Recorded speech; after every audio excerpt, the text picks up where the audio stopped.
We are live in 3, 2. What it do, chicken stew? It's the coppercoloredking, man. We back in this bad boy with some more good content. We back with another banger. I've been going from the live streams for a whole week. Doesn't even feel normal to me. Only because I promised myself. To keep getting better. And I promised myself and the people who do tune in to the YouTube channel and who tune in to the TikTok lives, I promise to keep delivering. To keep shedding light on the many things that were left out of American history. That's what I'm going to say from now on. I'm not going to say, to fix the cover-ups or to readdress the lies that were told to us. Because I've come to understand that it's not only that we were lied to, but a lot of stuff was just swept under the rug. They swept a lot of stuff under the rug, if you ask me, for no reason. Like, at the end of the day, it's not like most people are smart enough to even be able to piece together a lot of the myths and marvels of today's world with the myths and marvels of yesterday's history. People aren't even smart enough to connect the dots. They be walking on sacred land and they don't even know it. Folks is walking on sacred land and they do not even know it. Folks is walking on sacred land and they don't know it. They are unaware. And why do I keep saying this? Well, because yet again, before I dive into the book that I have today, and you know what? Before I even get into that, speaking of books, we got 4 coloring books out on Amazon right now. 4 coloring books out on Amazon right now. Make sure y'all go check those out. Copper Colors, coloring book for the community, Our Lover Companions, and then we have Inventors and Inventions Part 1 and Part 2. 4 coloring books active on Amazon right now. Make sure you go check those out. Shop, support, do whatever it is that you got to do. Man, get this information in front of your children. Get it while it's hot, because we're going to keep going up, like I said. But yeah, before I get into the book, I found out about something that exists in the world, in the country we live in today, in this beautiful country called America. Right? I didn't say beautiful government. I said beautiful country called America. I found out that in Nevada, in Utah and in Nevada, and in that area, there is a lake called Pyramid Lake. There is a lake called Pyramid Lake. And what I found out about Pyramid Lake is that within the borders of the lake, there are actual pyramids.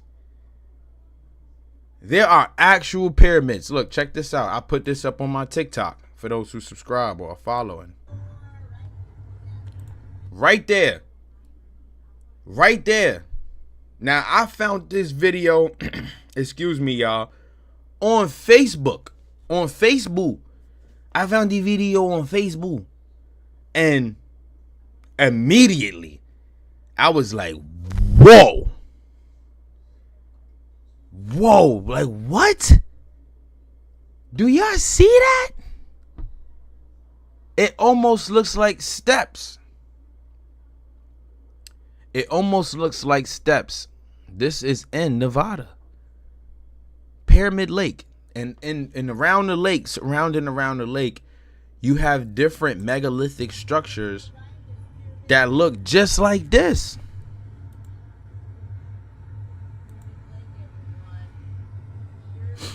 They look just like this. And it's almost like it's pyramids all around the area. Like, just megalithic looking structures. Like, people can't just tell me these things are made by the land or like made by God. People made stuff like this. The folks who dwelt before, who were in this area prior, they made stuff like that. So you know what? You know what this led me into doing? So I took that information and I was like, okay, what else can I discover or learn about this area called Pyramid Lake? We actually learned that Pyramid Lake has a haunting, twist and turn to it. So back in the day, Pyramid Lake was known for its hauntings and disappearances. The Paiute tribe, a tribe of Indians that I'm actually going to speak about on my channel, because they were black too. A lot of them were black too. Mongoloid, Tartarian. Some who look even Ethiopian. Right? I have the facts coming from another book that speaks about the tribes of the western, the northwestern part of America. The Paiute, right? They have a lore about water babies and mermaids along with mysterious drownings within the Pyramid Lake area. Water babies and mermaids in Nevada, right? The Pyramid Lake area. It says Pyramid Lake, near Pyramid, one of the most towns you can visit from Reno, has a lore unlike many other lakes across the nation. By the way, anybody who know about American history to the core, you know that a lot of places that are named in this country were named after this. Either the inhabitants that were here before gave it that name and the colonizers just picked up on it, or the name was given to the area based off what the area provided. Like Misha Saponki, Saponi, that means Mississippi River. That means big water, right? The Mississippi means big water. Mississippi is a Choctaw word. So like Pyramid, this area that's a town from Reno that you could visit from Reno, was most likely, if you ask me, known for having pyramids in the area. Like, just look at these megalithic structures, man. We go through the photos, right? You go through the photos and you can just see it for yourself, right? In addition to that video that I just played for you guys. But yeah, it has a lore like unlike many other lakes across the nation. The lake was once an important water source for the Paiute tribe. However, in addition to using the lake for its water and fishing, there's a darker legend that surrounds the tribe that has led to hauntings today. It says, water babies, it is said that the Paiute tribe took babies who were born prematurely or had disabilities and placed them in the lake to drown. This led to the legend of water babies. The babies who drowned were said to never have left the lake, and they call out to the fishermen and women and lure them into the lake. That's nuts. Mermaids and water babies. They got mysterious drownings. Right? That the altitude of Pyramid Lake, pretty deep. Divers are only able to dive 90 feet. Because of this, some who have gone missing in the lake are never found. However, to add to the mystery of the lake, is that people who have drowned in Pyramid Lake have been located in Lake Tahoe. While Lake Tahoe and Pyramid Lake are connected via the Truckee River, Lake Tahoe overflows into Pyramid Lake, meaning the water somehow flowed backward to transport the bodies of the deceased. Very, very weird. Very, very weird. This area, Pyramid Lake, right, is also known to be a part of a once bigger lake known as, and I'll pull the name up for you guys now. Pyramid Lake before was called,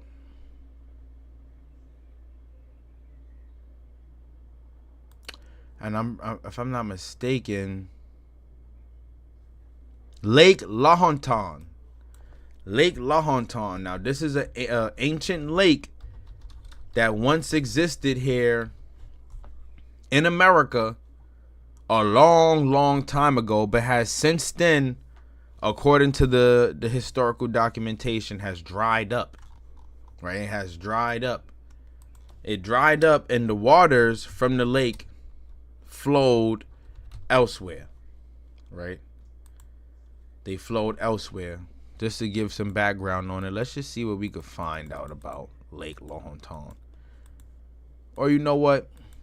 I might even just save this one for another video, because this is another rabbit hole within itself. A very, very deep rabbit hole. But yes, it was a part of a bigger lake called Lake Lahontan, which was a quaternary lake of northwestern Nevada. It existed a long time ago, but has since then dried up. Is a part of the great desert that we have in the western portion of America. But moving forward though, so why is this important? Why is Lake Lahontan and Pyramid Lake important? Well, just to be out in the open with folks, right? This area plays a huge role into the ancient Chinese discoveries, myths, and legends of ancient America, right? Because like I just told y'all, these water babies or mermaids that they have said to be known to be in Pyramid Lake, according to the myth, that same myth goes hand in hand with the Colorado River and many other bodies of water that flow in that part of the land. But right here, Lake Lahontan, right, the basin used to be a big body of water there. A very, very big body of water. Like I said, we're going to cover that in a different live stream. No, definitely something to touch bases on. Just to educate people. Like I said, it's no more, oh, we doing this to talk about the lies that, no. Now we just doing this to talk about what has existed before and what role that truly plays into true history, not science, into true history, Now, before we go into the book, like I said, I wanted to mention something. I wanted to bring up something about the Paiute people that I found to be extremely interesting, according to their origin story and the creation of the earth, their stories according to them. Now, this is how you know it's real, because each and every deluge story or creation story is the same no matter where you go. No matter where you go, somehow, some way, some shape, some form, creation of the earth, you're going to hear the same story. Floodgates, waters, God's this, God's that, Noah, blase, blase, blase, blah. Different peoples use different names, but somehow, some way, it's all the same. Now, the Paiute people, they come from where Lake Lahontan or Pyramid Lake is. And their creation story was passed down to them from the people who dwelt there before them. So let's check this out. So, according to the Paiute people, right, this is the creation of the earth. Right, it says, the world was once nothing but water. The only land above the water was Black Mountain. All the people lived up there when the flood came, and their fireplaces can still be seen. Right, and they state, right, they state in the documentation that folks actually went up there and saw the burnt wood or rocks. The burnt wood or rocks from these ancient people, right? They talking about Black Mountain, the only land above the water, right? The world was once nothing but water, right? Great flood, the Great Reset, right? And when I read stuff like this, it be having me thinking, well, did that situation happen more than once? Right? Was there a deluge that happened more than once? Right? Check it out. Fish Eater and Hawk lived there. Fish Eater was Hawk's uncle. One day they were singing and shaking a rattle. As they sang, Hawk shook this rattle and dirt began to fall out of it. They sang all night, shaking the rattle the whole time. Soon there was so much dirt on the water that the water started to go down. When it had gone all the way down, they put up the Sierra Nevada to hold the ocean back.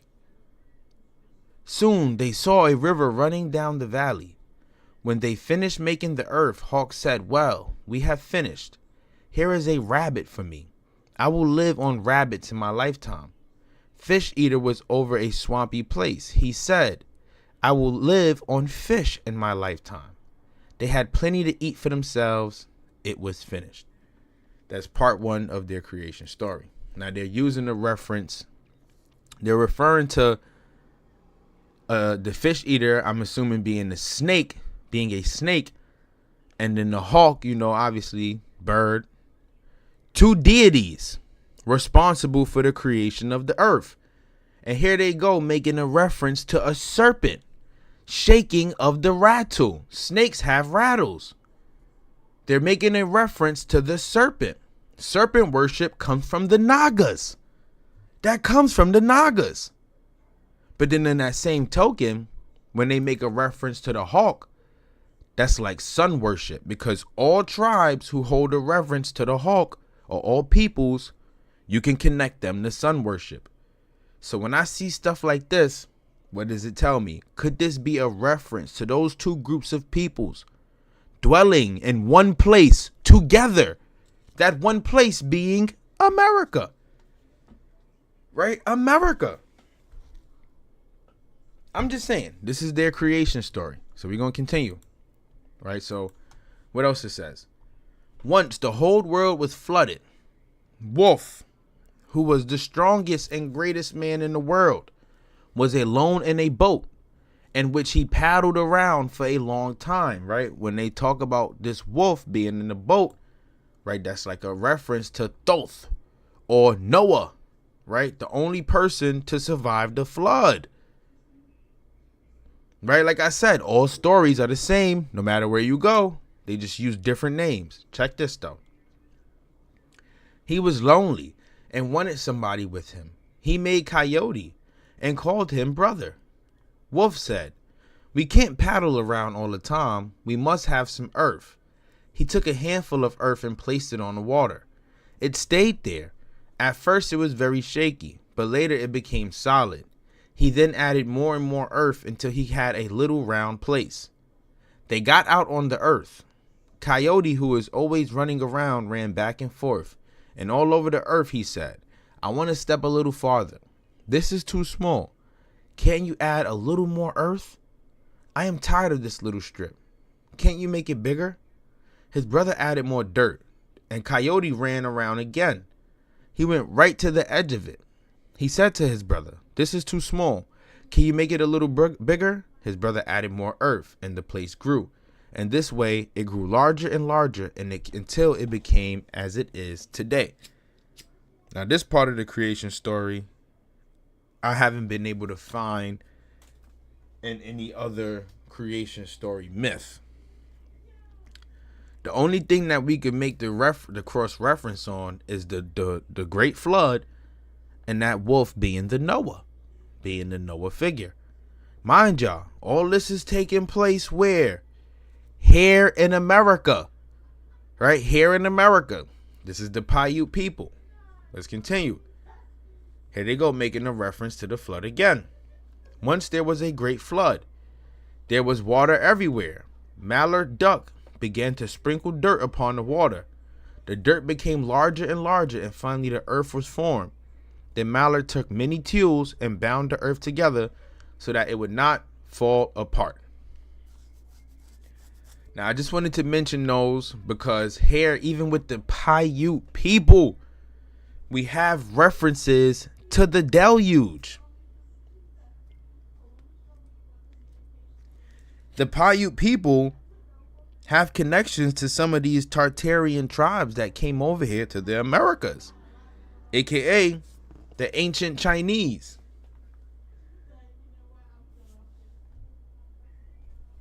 The ancient Tartars.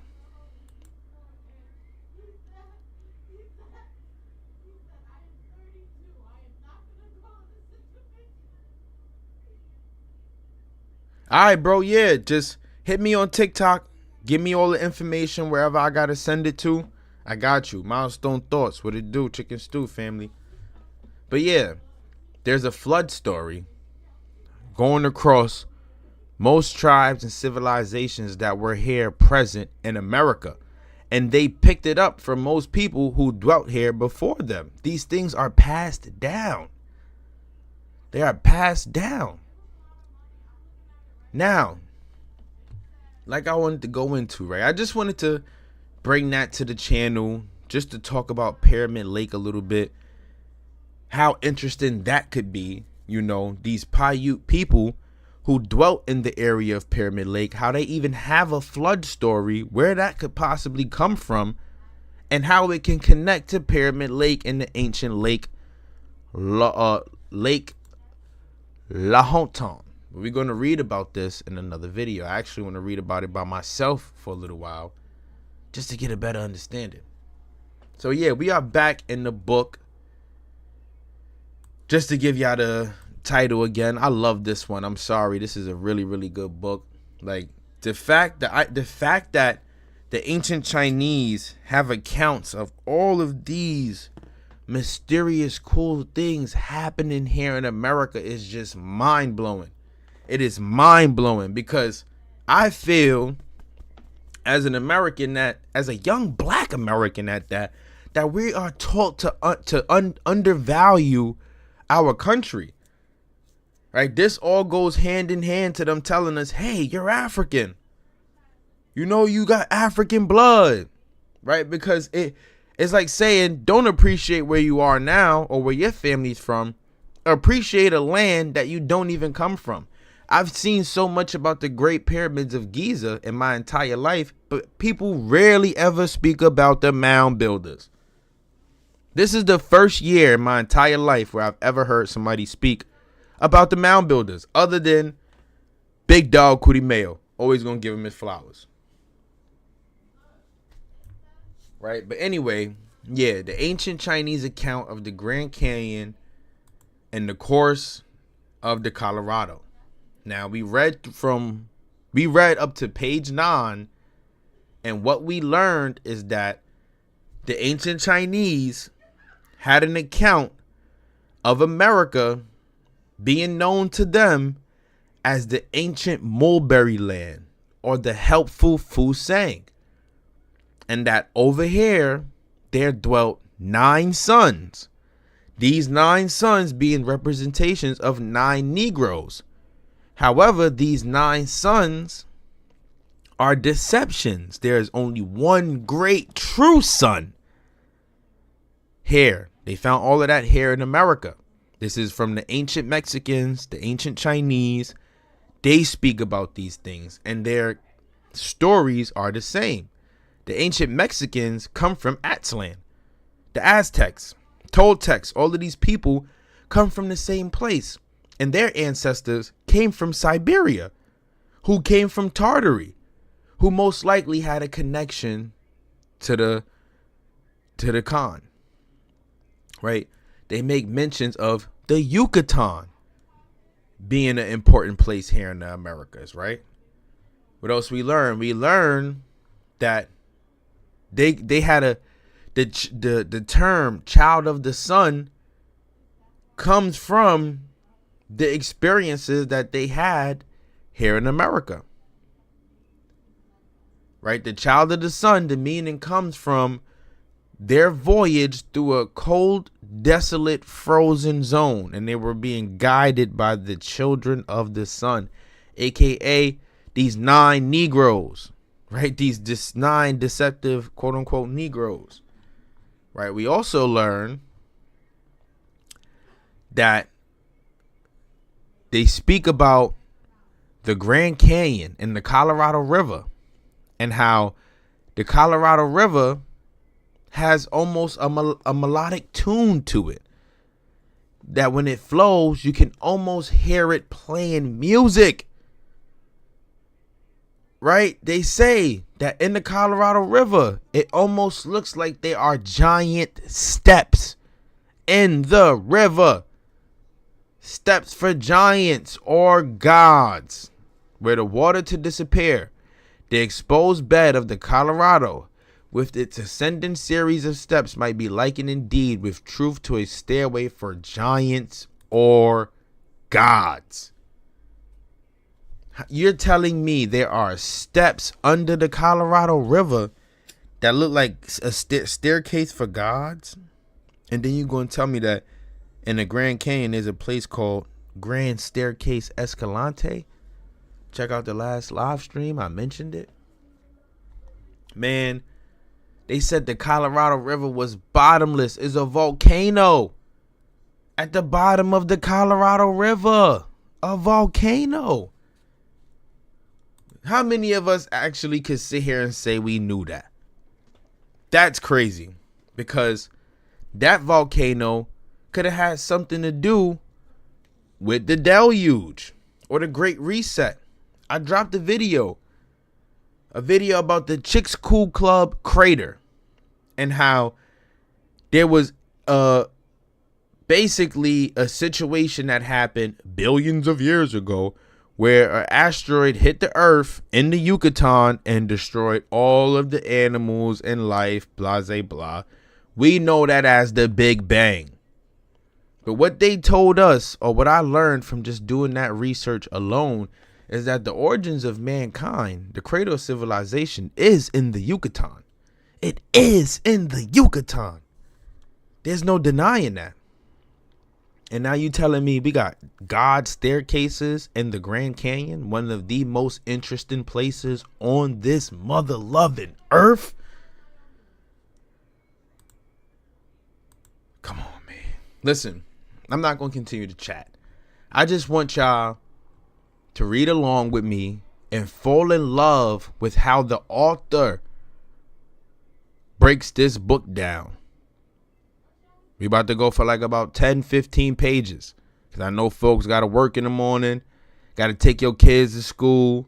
I even got to get up, do some Instacart in the morning. So I understand. So if you are watching right now, if you're tuned in, rock with your boy. We about to go crazy. It's the Copper Color King.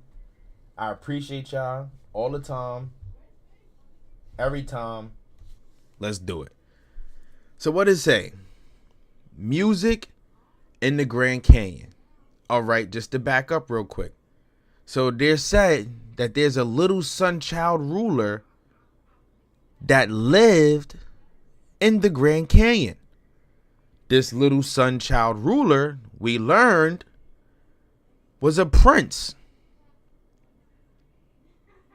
from the Golden Heaven family. Right? Matter of fact, we're going to start from page 9. So, what it says. So impressed were the ancients with the beauty and grandeur of this region that they peopled it with the souls of illustrious sages and declared here was the canyon of Almighty God. And those who enter it today come reeling back from its portals, declaring that no mortal can describe its glories and that it is the Grand Canyon of Almighty God. Right? Just to start off already they saying that the canyon is the home of the God. Right? This translation, again, cataract and narrow canyons are wonderful. Glen Canyon is beautiful. Marble Canyon is mighty. But it is left for the Grand Canyon where the river has cut its way down through the sandstones, the marbles, and the granites of the Khabib Mountains to form those beautiful and awe-inspiring pictures that are seen from the bottom of the Black Granite Gorge, where above us raise wondrous mountains of bright red sandstone capped with cathedral domes in the Grand Canyon, and spires of white with pinnacles and turrets and towers in such intricate forms and flaming colors that words fail to convey any idea of their beauty and sublimity. The translation informs us that the mighty gorge is the canyon of Kiang Shang, or Almighty God, And a modern visitor declares that here omnipotent stands revealed, that here is a glorious creation of God. This is from the ancient Chinese accounts.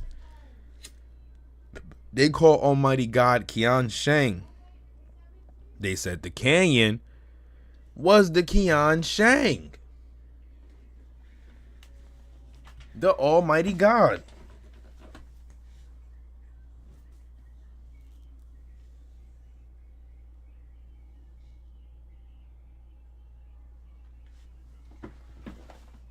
Let's continue. So impressed were the ancients, were the beauty, right? With the beauty and grandeur of this region, that they peopled it with the souls of illustrious sages, and declared that here was the canyon of Almighty God. And those who enter it today come reeling back from its portals, declaring that no mortal can describe its glories, and that it is the canyon of Almighty God. Right? Words fail one in the attempt to describe this glorious creation of God.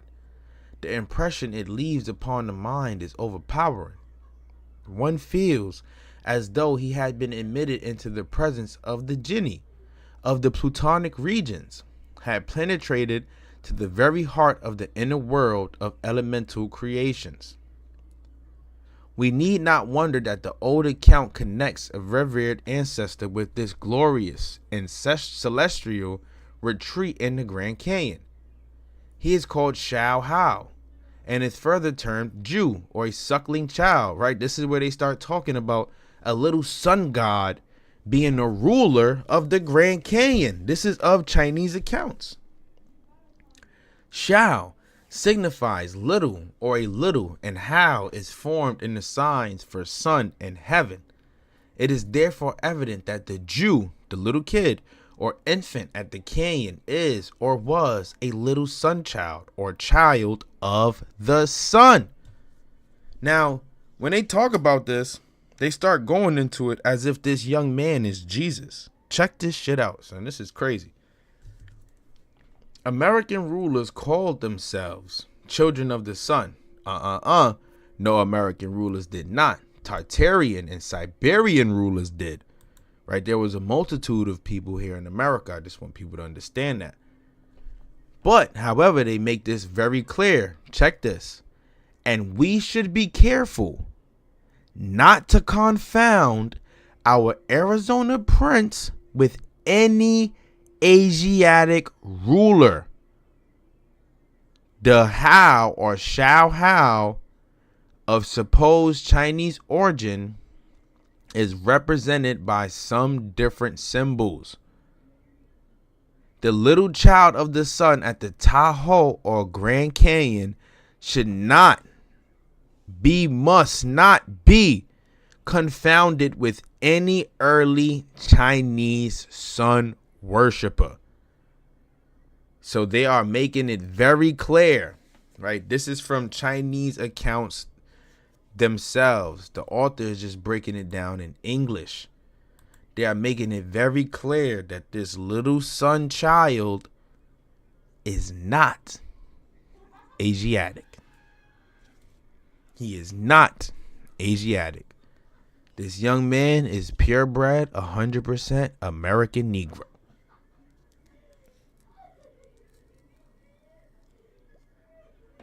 And he dwelt in the Grand Canyon. It says, we are to look far to the east of China for both the canyon and the little child of the sun referred to in the account before us. We are informed that the country connected with the Great Canyon was called Shao Hao's country, or the land of the sun child. What land could they be talking about? On account of the little prince, he entered Chi, and he entered it, and this furnished the reason for its title, Land of the Sun Child. The infant is distinctly called a ruler. Moreover, although he was little, or but a Jew, he was a supreme king. Chuen is formed by putting together two words, only and head. And "se" is a Chinese term composed of the two significant words only and king. Evidently, the baby ruler was regarded by his people in this region, remarkable for its mountains, as the only or supreme head, the twin, "se," as Chinese historians might forcibly phrase it, of the people ruled.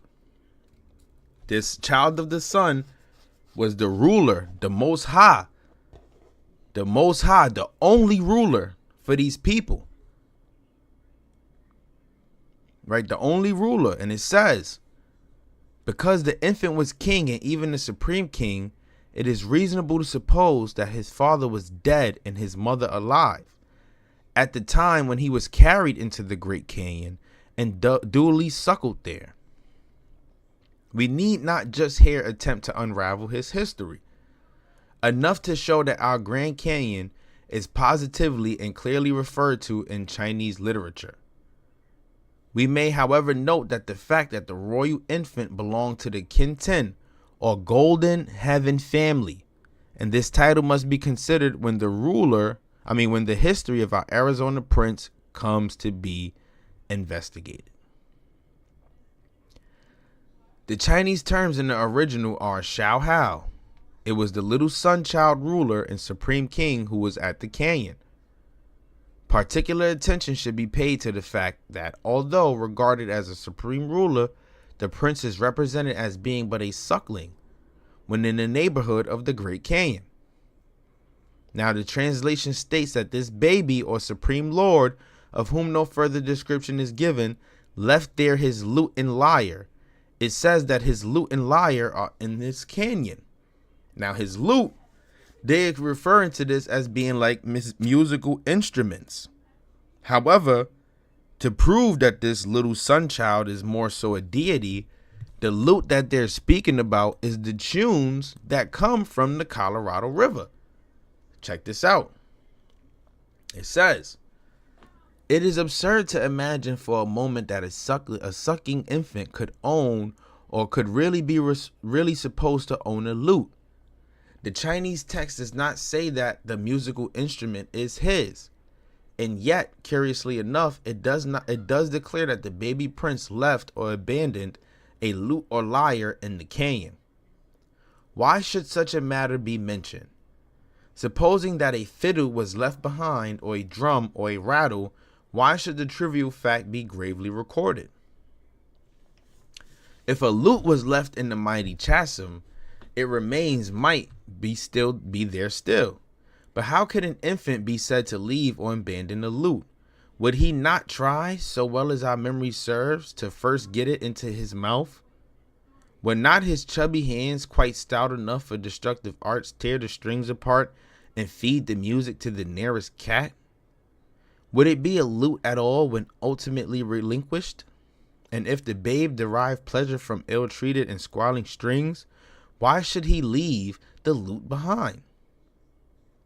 As well say that the suckling abandoned there a fishing rod. Would not a milk bottle be a much readier front for ecstasy than either a lute or a flute? Why neither one nor the other could be heard within the canyon? A Chinese commentator, however, relieves us from this necessity of seeking for a literal lute between the resounding jaws of the mighty chasm. He says it is erroneous to suppose that the baby emperor grasped or left behind or abandoned in the place of midnight darkness any lutes of lyres. In hyperboreal language, which is never true when taken literal, a clear limpid river would be the lute. So if the river is the alleged lute, then that means the player of the river, right, which would be, the player of the lute is the little child of the sun, would be the creator of the river, right, or would be a deity. They're referring to this child of the sun as if it's a person, but it's a deity. And they're saying he's the only deity, he's the most high, and he left behind his lute and lyre in the canyon. He left behind this great river. that makes a roaring sound almost as if it's playing music. And the Great Canyon and the Grand Canyon. How ancient is that? Right? This is ancient Chinese accounts. Mind you, the Chinese have some of the quote unquote oldest documented accounts of history. Quote unquote. Quote unquote.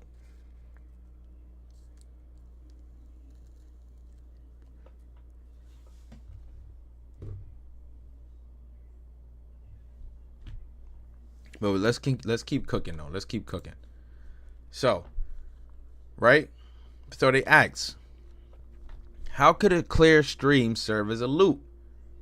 The running water might produce lipid notes.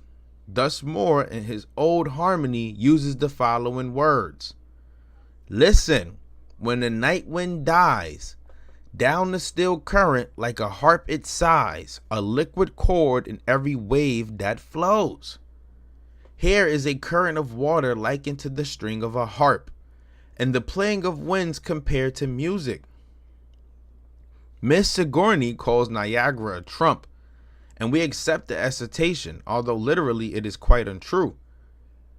But if the ancient Chinese account placed a trump in the Ontario Chasm, there would be considerably difficulty in finding it there.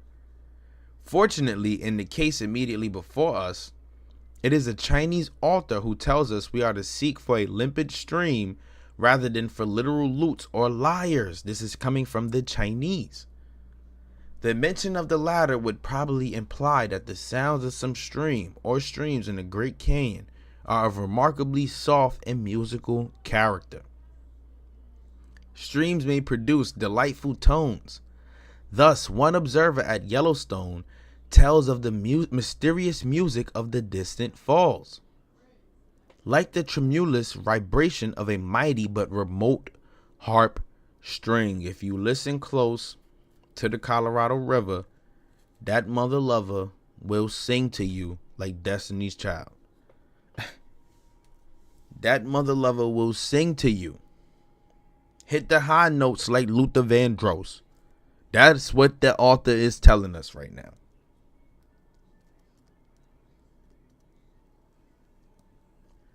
If you go to the Grand Canyon and you make a pit stop in the Colorado River, you're going to hear that mother lover sing like Luther Vandross. That is amazing. That is a testament to God's greatest glory. His creations, what he put here on Mother Earth, in America alone. My God. Amazing. Amazing. Right? If falling water under certain peculiar acoustic circumstances can produce notes like those struck off from harp strings, the tones can also be compared to those of lutes or lyres. The very volume which places lutes and lyres in the Great Canyon also tells of a forest elsewhere, which is a forest of lutes and lyres. Of course, sounds merely resembling those of string instruments are here referred to. A forest is composed of trees rather than musical instruments, but it may also produce musical tones like those of lutes and lyres. Even the forest here in America can sing to you. And similarly, the notes arising from the Great Canyon may be of a lute-like character. This is the teaching of the ancients, those who dwelt before us. We have found the bottomless stream, and it is certain that visitors should return with accounts of melody arising from the canyon. Future explorers should listen for musical notes. They will certainly not be disappointed. That is fire. One visitor says, the waters waltz their way through the canyon, making their own rippling, rushing, roaring music. We further read of innumerable cascades adding their wild music to the roar of the river. What are these innumerable cascades but the strings of the lute which was heard ages ago by enraptured ears, and which has kept on resounding ever since? The concert in the canyon drowns even the basic roar of the river. The music is there. We sit on some overhanging rocks and enjoy the scene for some time, listening to the music of the falling waters away up the canyons. It appears that the acoustic properties of the Grand Canyon are calculated to produce most notable effects. Our words are repeated with startling clearness, but in a soft, mellow tone that transforms them into magical music. Jesus. Elsewhere, an immense grotto was doubtless made for an academy of music by its storm-born architect, so we name it Music Temple. Music Temple. They had a whole block cascaded grotto area. What is a grotto? A grotto. Almost like a staircase, right? Like a stream. And they called it Music Temple in the Grand Canyon. A testament to the Most High's creations, man. Lutes and lyres are there, say the ancients. A temple of music is there, say the moderns. It will be noticed that the Chinese annotator calls the Great Canyon the Tahoe, a place of Huin, midnight darkness, and declares that it is erroneous to suppose that the lute played down there was an instrument held by a human hand. It can't be possible that this was actually held by a human hand. This is the canyon making this music. That's what they stay in. Now, although the Great Gorge is wonderfully beautiful, it must be conceded that its basic part, within which human beings might dwell, is decidedly dark. Here it is necessary to lie down upon one's back in order to see the sky. As I once heard General Crook express it, into much of this deep gorge no ray of sunshine ever falls, and it well deserves the name of the Dark Canyon. Often in midday stars are seen shining overhead, and it may be well called a place of midnight darkness. Huin. In the following passage, a modern visitor notices the dark and frowning walls of the chasm, but still enlarges on their beauty.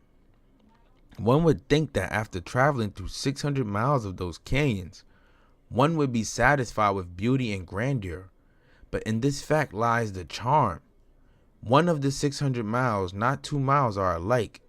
The picture is ever changing from grandeur to beauty, from beauty to sublimity, from the dark and frowning greatness of its granite walls to the dazzling colors of its upper cliffs, right? Different sceneries in the Great Canyon, in the Grand Canyon, a world within itself. I always said that, like, yo, I wonder what lies beneath all of that. Looking at it from above, it constantly changes. Like, the surface area changes. So just imagine walking through that and experiencing what the author is stating right here. It's like living in different time zones. Like, you're literally traveling through portals. Right? I know there was a brother on TikTok a long time ago who actually said you could walk through the Grand Canyon and get to Africa. Well, the way they talking, man, I would believe it. I wouldn't try it, but I definitely believe it. Nature has done her best to adorn the walls of the mighty gorge. We are told of thousands of rivulets that dropped farther and farther down, till the whole of the bright scarlet walls seemed hung with a tapestry of silver threads, the border fringed with white fleecy clouds which hung to the tops of the walls, and through which the points of the upper cliffs shone as scarlet tassels. Nor was Dame Nature completely satisfied with her tapestry and fringe of tassels. Other embroidery was displayed. As the sun broke through, Some side gorge, the canyon was spanned from side to side as the clouds shifted their position, with rainbow after rainbow vying to outdo in brilliancy of color of the walls of the canyon themselves. Let's pause real quick. What does it say about God and rainbows in the Bible? What does it say? Right? It says, "Behold, I establish my covenant with you and your offspring after you, with every living creature that is with you, the birds, the livestock, and every beast of the earth with you, as many come out of the ark, that never again shall all flesh be cut off by the waters of flood, and again shall there be a flood to destroy the earth." So he first mentions rainbows when Noah and his brood spotted a rainbow in the sky after the great flood had ended. They left the ark to enter dry land. The rainbow guide displayed in the sky represented the promise or covenant that God would never again destroy the earth by a flood. Right? Dry land. Right? The Grand Canyon, what I always tell people, that it looks like a land that was affected by some type of erosion of water. However, with it being dry and having its river streams, the author in the book speaks about the Grand Canyon having multiple rainbows. Multiple rainbows. Rainbow after rainbow. Right? What was that a sign of? That was a sign that God said he would never again destroy the earth by a flood. America is really the true old world, y'all. I'm really trying to tell y'all. Right? This only happens. Here we already exposed that when Noah built his ark, he used cypress and gopher wood. Right? That is only here in America. Right? From the coast of Georgia all the way to the Yucatan, the swampland. That entire area used to be connected, along with Bimini, Bahamas, and much more. Trying to tell people, man. America is much more. It's so much here to value, man. It's so much here to value. We just got to get out there and see it. As a black man from the Bronx in New York, it's crazy to know that there's people out here who still ain't been to 42nd Street. Right? You gotta get out there and see the world. Don't go out there and club and bull crap around and do any of that. Go see the world. Travel. Go and see these things with your own two eyes so you can see that God's word itself wouldn't even lie to you. Trying to tell you, man. But anyway, back to the river. So, and some are, sorry, we skipped a part. So, the ancient accounts declare that in the region beyond the Eastern Sea, a bottomless river traverses a great canyon. And this stream, remarkable for its ledges or rapids and falls, rushes onward and downward and grows on or enlarges into a gulf. And the canyon, the river, and the gulf are all reported to be beautiful. And visitors today return from all three declaring that they are beautiful, beautiful, beautiful. Right? Visitors today, up until today, right, cannot forget about what they see. This is why I say, go see these things for your own two eyes. I'll be putting this stuff on the channel real soon, man. We're going to be taking these trips real soon. It's already premeditated. We already got it put together, man. But anyway, and some are entranced by strains of music arising from the mouth of the canyon and declare that it holds an orchestra. And one place, the thousands of streamlets glistening and gleaming like silvery cords stretched downward from the edge of painted chasm. And the resounding and melodious, sorry y'all, skip that word, is called the Cliff of the Harp, What is this but an echo of the ancient declaration that the royal lute in the canyon was merely a musical stream? Similar ideas have occurred to poets. Coleridge, in his in his Ancient Mariner, tells of a noisy lake of a hidden brook in the leafy month of June, which to the sleeping woods all night singeth a quiet tune. Bars, talking about the streams in the canyon singing quiet tunes to the woods and the rest of the land. And more has heard the notes of harp strings sounding forth from melodious streams. What wonder then that ancient poets should have likened a collection of falling streams or cascades to the chords of a tuneful lute, and then, to distinguish it from others less excellent, have applied to the strange instrument the name of their prince. Americans today gravely talk of visiting or seeing St. Luke's head, and we possess a mere natural formation which is supposed to resemble a nose and is religiously called St. Anthony's nose. In truth, this nose is no more a literal nose than the lute in the canyon is a literal string instrument made by men. Then we have Cleopatra's bath and Pompey's pillar. Next, tell us, in the interest of chaos and confusion, that Pompey left here his pillar, basically saying that just like how they give these places those names as if they are like remnants of those persons, like St. Anthony's nose or Cleopatra's bath, it's not actually that. The canyon is really playing music for the people, or playing music in the background, flowing with nature's tune. With nature's tune. Mother Nature singing to the earth. Mother Earth singing to her baby. Sorry. Very, very beautiful. In the Grand Caves at Pikes Peak, there's an organ, which is really no organ at all. It is a natural formation or production from which charming melodies are fetched by skilled musicians.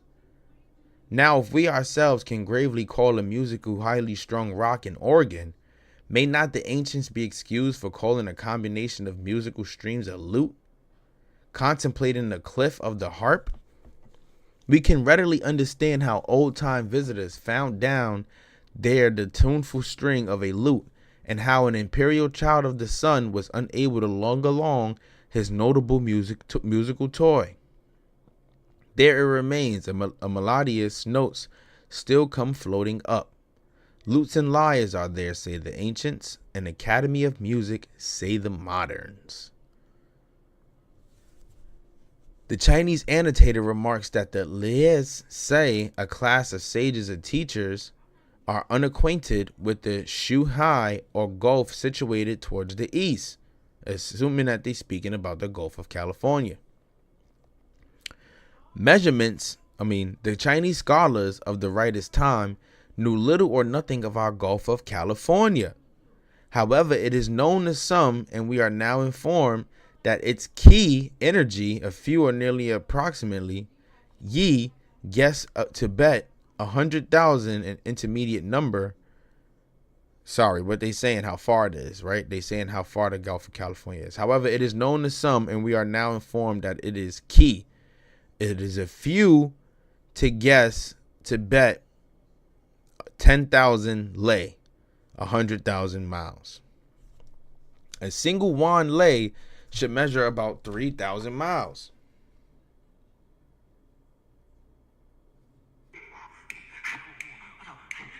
Sorry, y'all. A single won lei should measure about 3,000 miles. And a few separate China from the Tahoe, which connects the bottomless coup or valley. Evidently, the Great Canyon lies more than one won lei to the east of China. We find indeed that the number may well be referred to as a few.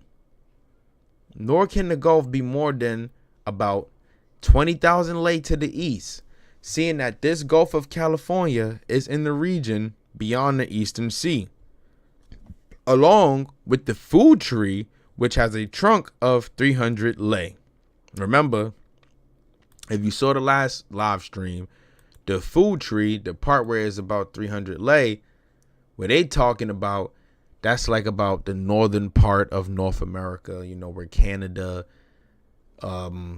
Alaska, that area, that's the 300 lei part. Because remember, the entire Americas to the ancient Chinese was referred to as a mulberry tree. The ancient mulberry tree.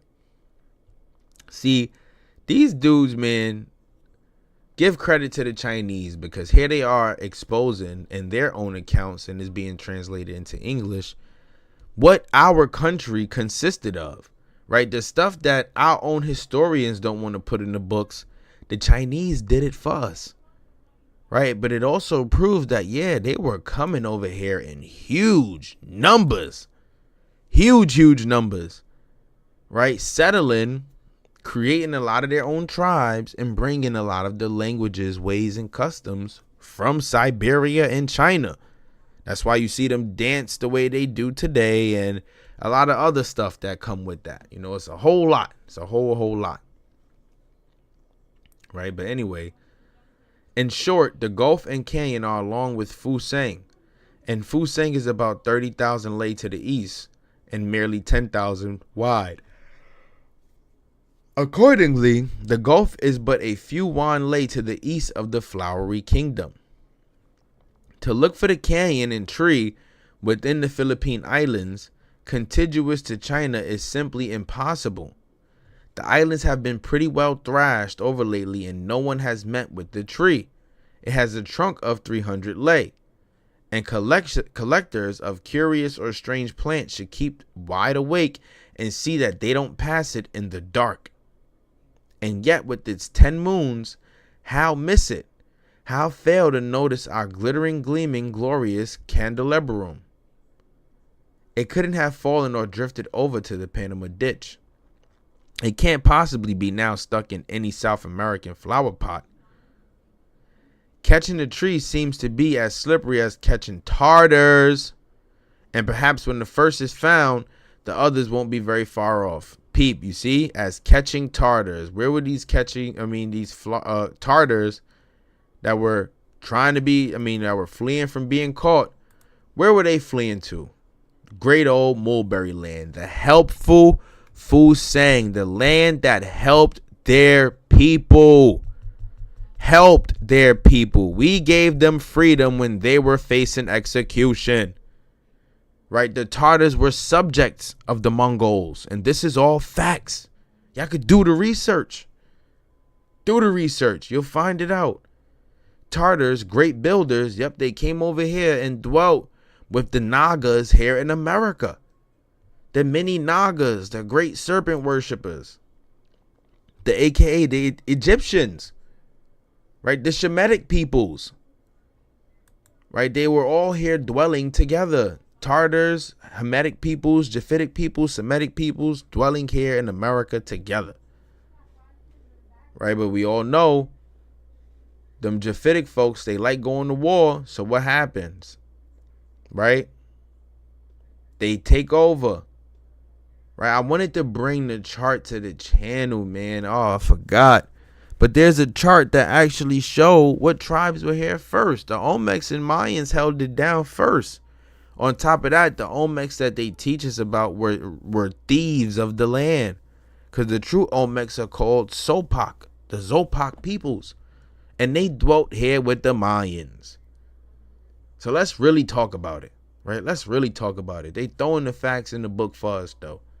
Right? As catching Tartars, where these tater tots was fleeing to, here to America. This is a fact. The Chinese commentator, of course, never saw either the Gulf or Canyon, but he quotes from earlier writers who were well acquainted with our region beyond the Eastern Sea.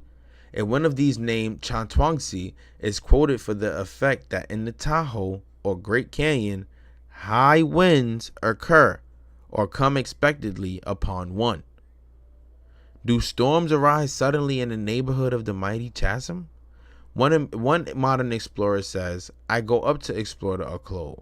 While away, a whirlwind comes, scattering the campfire among the dead.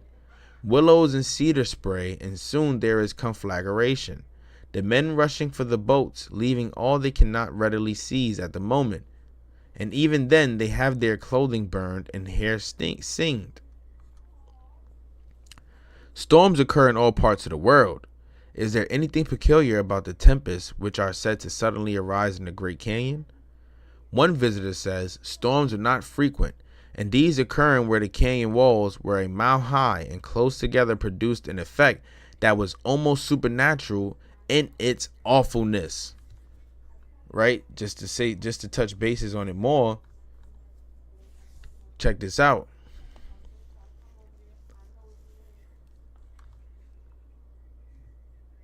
The deep thunder echoed sharply between the cliffs, producing a roaring sound that was almost deafening. Right? The thunder, when it hit in between the cliffs, the sound, thunder, is so loud, you can almost go deaf. Just imagine that. It sounds like it's a bomb going off right there in the canyon. It should be remembered that the vast caverns here multiply the bellowings of thunder and also help to confine and intensify the raging, imprisoned whirlwinds. How scary can that possibly be? Just think about that. Right? That is nuts. Imagine being stuck out there by yourself. Right? While God is just throwing them things down there. Right? It's just so crazy to think about it. Like, the role that this area plays within nature, within itself. I'm pretty sure that it affects the Grand Canyon, and the thunder and the weather and the water, the rivers is completely different anywhere else you go on this world, on this earth. Promise that. But yeah, like I said, check this. They're about to mention something interesting. One eye or ear witness tells of a storm, both seen and heard within the canyon, and adds, I have seen the lightning play and heard the thunder roll among the summit peaks of the Rocky Mountains, as I have stood on a rocky point far above the clouds. But nowhere has the awful grandeur equaled that night in the lonesome depths of what was to call us Death's Canyon. Again, all was shut in by the darkness thicker than that of Egypt, making a comparison to Egypt. Darkness thicker than that of Egypt. Why so? America is the true Egypt, right? That area, the canyons where the temples and everything are, that's true Egypt. That's true Egypt. And this is why it get like that. Right? This is why they make that correlation or that reference. See, folks, is not slick. You got to be able to read in between the lines. Say it ain't so. Yeah? Well, the stillness was only broken by the roar of the river as it rushed along beneath me. Suddenly, as if the mighty cliffs were rolling down against each other, there was peal after peal of thunder striking against the marble cliffs below, and mingling with their echoes, bounding from cliff to cliff. Thunder with echo, echo with thunder, crossed and recrossed from wall to wall of the canyon. Sudden and dreadful storms rage here, the loudest in North America, says an expert. The loudest storms happen in the Grand Canyon. Check this.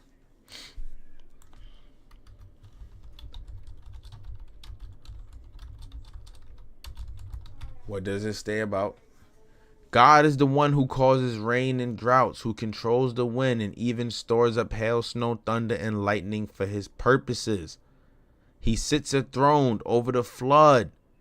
His rule, or even cataclysmic storms and floods.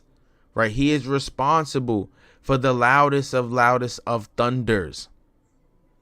Right? The loudest of thunders. Right? And what they tell us, that we hear the fiercest and loudest of storms in the Grand Canyon.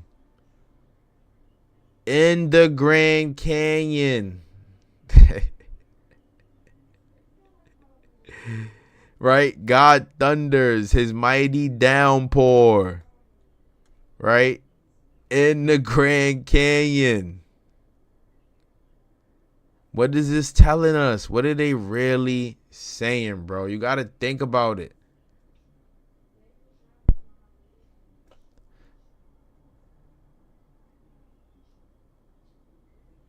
We could say that too. We could definitely say that they originated here. Right? America, like brother, I was just saying in the beginning of this video, the Yucatan is the cradle of civilization. That is where man originated, in the Yucatan.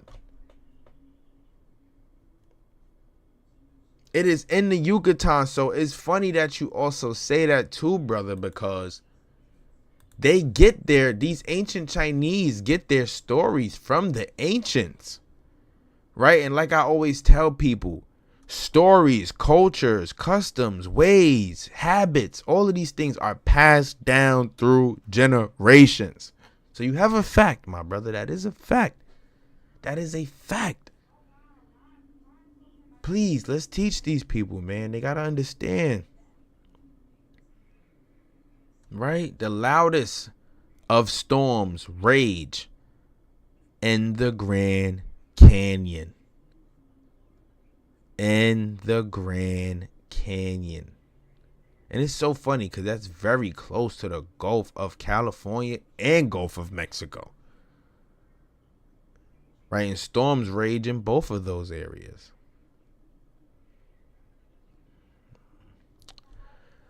Observe that the visitor just quoted notices of the roar of the river in connection with the fury of the tempest. Now the ancient visitor does the same. After directing attention to the sudden high winds, he says that a decidedly curious sight or spectacle is the Kiang spreading abroad the noise flowing water in the Tahoe or Great Canyon. Let's read this in Chinese, right? It says King Shun is the Kiang, right? King Shun is the Kiang spreading abroad. Kiang Fu Song Tahoe. The notice of the great river or Kiang is thus noticed by the ancient visitor, who also declares that the Tahoe or Great Canyon constitutes a decidedly fine or curious sight. And such in truth it actually is. Imagine a chasm that at times is less than a quarter of a mile wide and more than a mile deep, in bed of which is a tossing, roaring, and madly impetuous flood. What an imposing spectacle! What a sublime vision of mightness! A great sight, say the ancients. A wonder of the world, say the moderns. The roar of the river has never ceased since the ancient scribe or his informant passed that way. A modern visitor says the threatening roar of the water is loud and constant.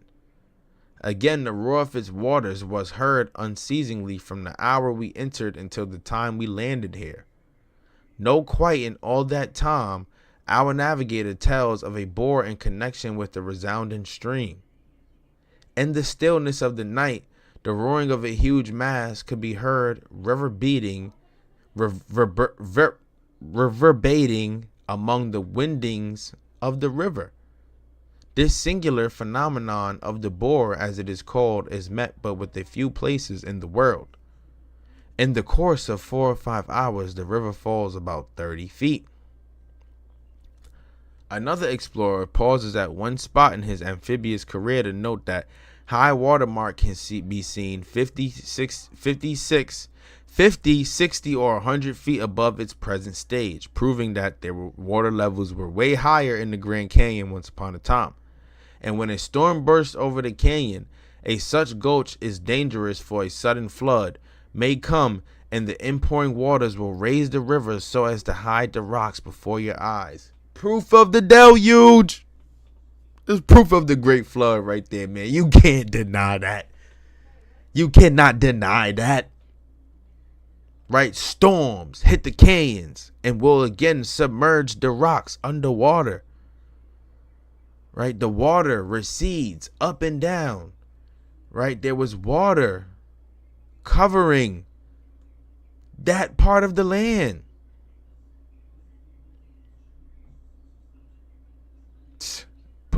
You putting me on to something new right now, brother. I'm going to check that out. I got to check that out. Drop 100 in that one. That was a fact. Jia originated ancient China. They were also called Olmec and Naga Maya. Got to check that out. That's a good one right there. Something worth looking into. I'm actually going to do a video soon on these Nagas. These Nagas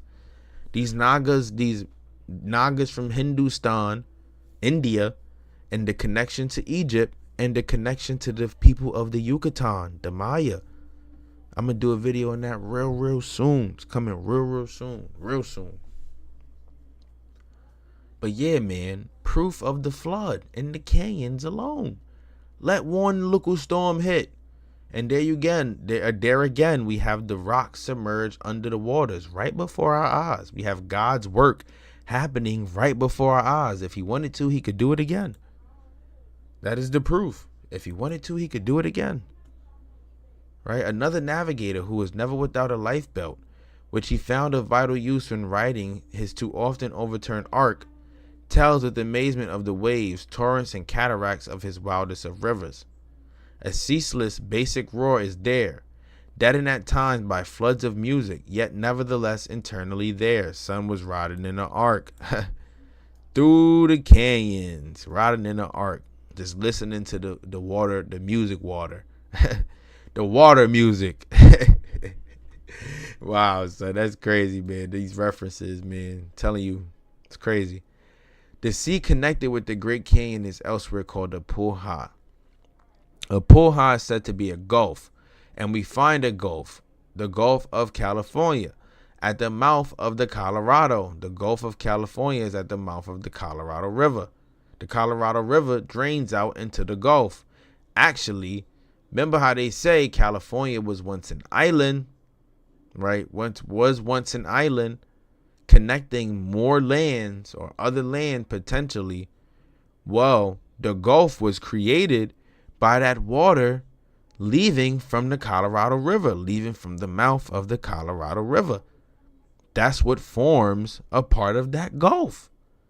Again, more proofs of the Great Flood, man. That's proof of the flood in America being the first land to come up out that water, baby. To come up out that water.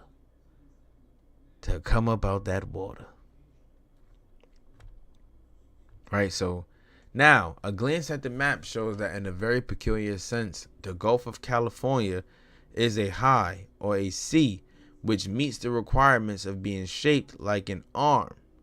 It is a sea and a gulf at the same time, an arm of the ocean. Truly, it is a poor high. A great many gulfs are quite unlike arms, being too broad to admit of such comparison. But our Gulf of California is comparatively narrow and is truly an arm of the sea. And notice how the water of the river, our Colorado, accumulates and so forms a gulf. Boom, told ya. Right? The Colorado River creates the Gulf of California. Right? When this land came up out the water, right? After the flood, the water receded. Right? A lot of that water receded. Right? And poured into these pools, right? Creating the Gulf of Mexico or the Gulf of California. The water receded. Right? This is why you have so much submerged land. There was a land bridge from the Yucatan to Bimini. This is all facts. You can see it right now with your own two eyes. All of this land, right? Florida was even bigger Once upon a time. All of this connected. It all connected. Right? People gotta understand, man. Like, they putting it in front of our face right on Google Maps. Look at all of this land. That's all land. Shit, it looked like it's getting smaller. Oh, man, get me out of New York, y'all. Anyway. Right, but our Gulf of California is comparatively narrow, and it is truly an arm. Right, boom, anyway. Such are the words of existing translation, and they apply completely to the American situation. Here we find the water of the Colorado accumulating or widening out until it becomes a great body of water, a gulf. Indeed, this development or process of expansion is so gradual that it is impossible for navigators to tell us where the river ends or where the gulf begins. In the Chinese comment immediately before us, however, the high or sea to the canyon's river mouth is called a shoe. Now, this term signifies to rinse the mouth, to scur, or to wash out a thing, or to purify. The word shoe is written by combining the characters for water and to suck in. It is evident that our Gulf of California is an arm of the sea, and no less a shoe, a mouth it is undoubtedly has, and this mouth is being ceaselessly washed, scoured, and purified. Even a dentist would be satisfied. The immense stream rushes out, and tides from the Pacific rush in. Moreover, the Colorado sucks in the tidal wave known as the bore. Surely we have here the Eastern Gulf Sea, which is both the pier and a shoe, basically telling us that the Pacific Ocean water rush in to the Gulf of California, and the Colorado River pushes the water out, creating this gulf. So before that was even a thing, there was land there. That's basically what they telling us. Basically. But you can see it in the maps. You know, need I say no more. You even have little islands. And you know, we all know islands are basically just submerged pieces of land. That's all it is. Submerged pieces of land. But our earth, it was altered drastically after this flood, after this biblical flood, man. Things weren't the same and everything changed. And they're letting us know right here in the book. Right? Basically. So, as we continue, it says, the water of the noisy, restless, purifying stream within the Tahoe was, it said, you, which means used or employed, wool, to water or irrigate, to soften with water or to enrich, sao, scorched, burned, singed, or dried up, chi, referring to or denoting, says, here or this.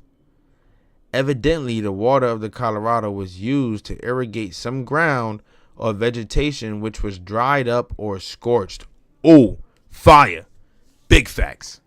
Fire. They telling us that they used to use the Colorado River to irrigate land.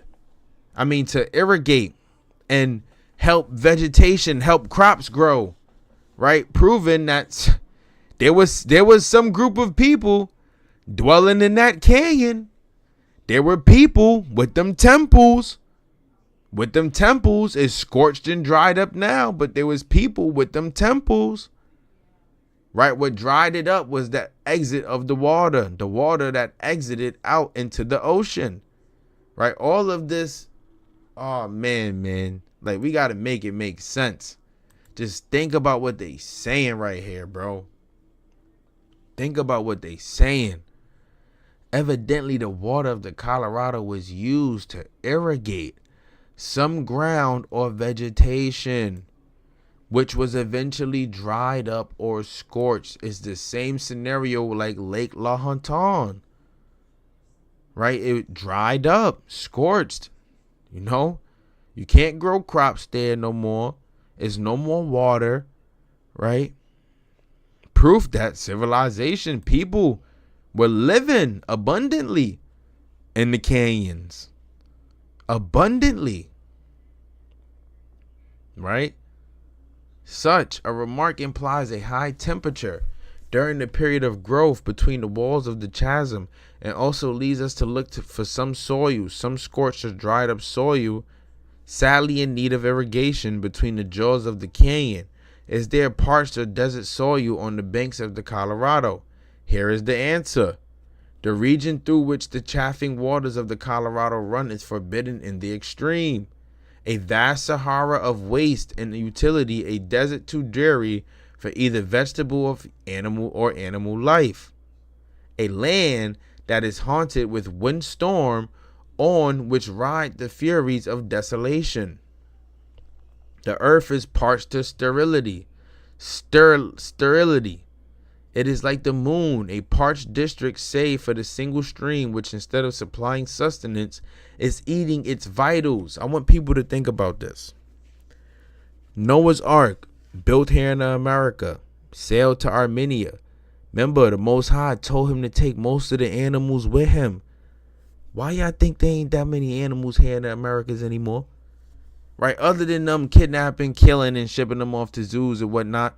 Why do you think, right, the most evolved form of the animal can now be found on the other side?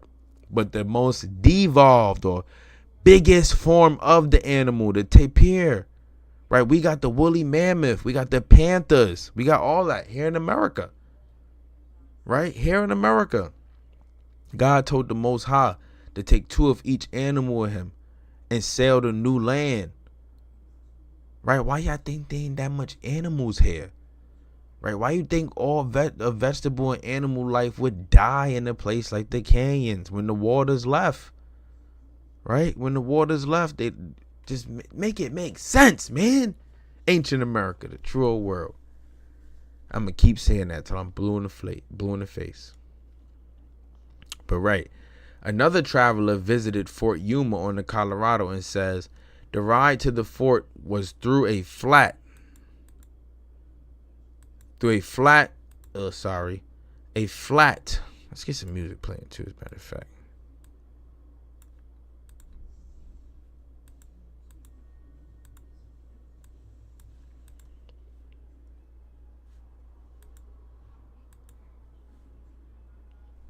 Another traveler visited Fort Yuma on the Colorado and says the ride to the fort was through a flat and desolate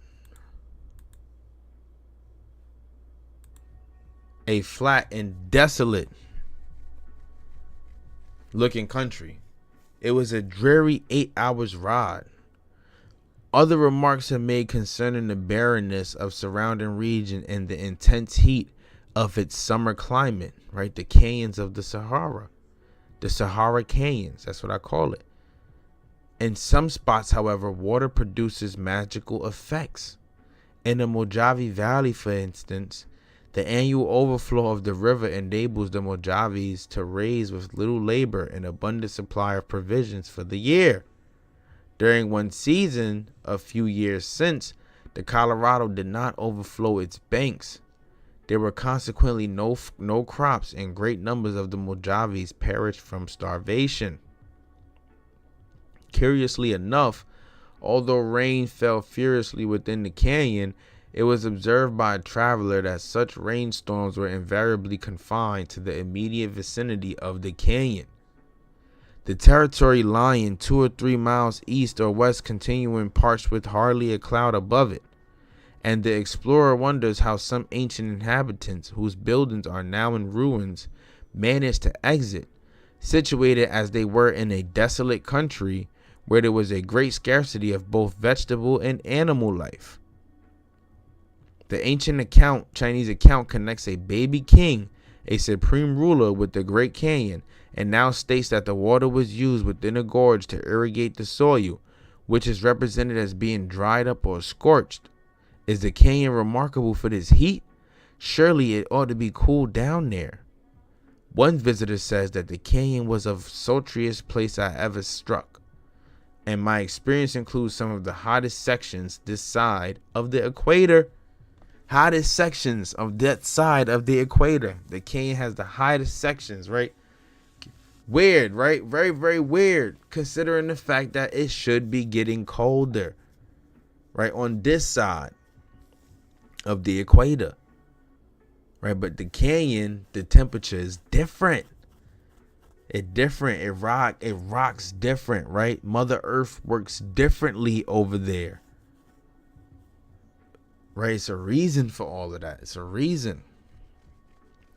The oppressive heat in the chasm was felt at a point 50 times as deep as the Great Chasm at Niagara.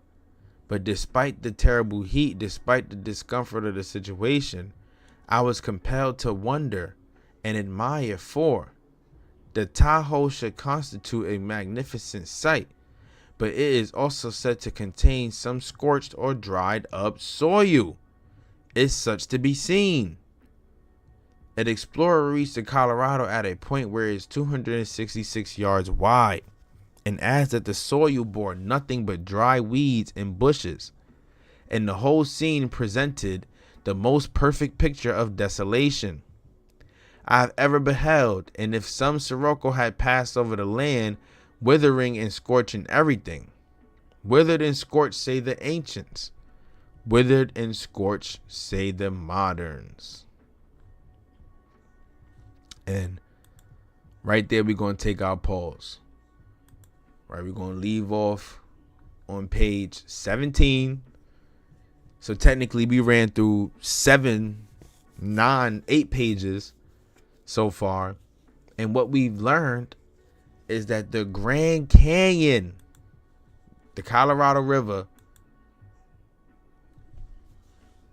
the way the river flows is almost like a lute, like a musical instrument, right? That's just the works of the Most High. We see the works of the Most High, and they let us know that this same water, right, this same river, right, at one point in time used to have a higher altitude in the canyon. It used to supply irrigation to help vegetation, right? People used to dwell there and grow crops and plants and live in abundance due to these rivers. We are learning that the formation of the of the Gulf of California comes from the bodies of the water from the Pacific Ocean and the Colorado River stream. So had not the Colorado River, had not the mouth be by the Gulf of California, that means whatever water coming from the Colorado River would have stayed present at the canyon, proving that there was once lakes and water streams and a whole bunch of other stuff at the canyon. Man, the Grand Canyon, the mystery goes way deeper than what we just covered. It goes way deeper than what we just covered. Like I told folks, right? Y'all think other places on this world are interesting? Research the Grand Canyon. Research the Grand Canyon. And you will be surprised with some of the things you discover. Shoot, even the Paiute Indians of the Pyramid Lake area, very close to the canyon, they even have a flood myth story. These stories exist with these people from the land, passed down from their ancestors, who got it from their ancestors, and so forth and so forth. And all of these folks, right, having some connection to the American land. Right, the geology of America just tells us everything we need to know. Man, I appreciate y'all for tuning in for this one, man. Part 3 is going to be fire. We're going to talk more about pretty much these waterways in the canyon. We're going to talk more about the weather and how it changes right? How everything is just so burnt up, right? On fire in the canyons, like a real life desert, right? How it was deprived of water. Right, we're going to talk about a lot. We're going to talk about the paintings on the walls and in the caves of the canyons. The depictions they got in that bad boy, right? Things that we've never seen. And the stuff that they signify. The tapestries, right? That's all coming in part 3. All coming in part 3. So if you rock with your boy, right? If you rock with the channel and you're subscribed, make sure you click that notification bell so that you'll be up to date or updated when I go live or when I put out any video for that matter. I appreciate y'all. I know it's getting late. It's almost 1 a.m. If you got to go to work tomorrow, get you some rest. Have a blessed night. Tuck the kids in. Tell them coppercoloredking love them. I appreciate them. They are the future. And this is why we doing what we do. Amen. Good night, folks. I love y'all. Thank you for tuning in.